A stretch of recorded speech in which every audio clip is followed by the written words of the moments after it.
உன் பேர் என்னப்பா? சக்திவேல். சக்திவேல். சத்தம் போட்டு கூப்பிடாதீங்க. அது எங்க தாத்தா பேரு. யாரும் அவரு பேர் சொல்லி கூப்பிட கூடாது. உன் தாத்தா அவ்வளவு பெரிய ஆளா? என்ன அவரை பார்த்தா ஊரே பயப்படுமா? உனக்கு அவரை பத்தி தெரியாது, அதான் விளையாட்ட நினைச்சிட்டு இருக்க. உனக்கு அவரை பத்தி தெரியுமா? எனக்கும் தெரியாது.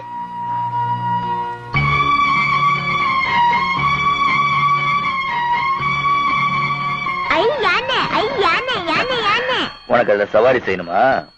ஆமா. இந்தப்பா ஏனுங்க இந்த குழந்தை அதுல ஏத்திட்டு போக முடியுமா? போலாங்கய்யா.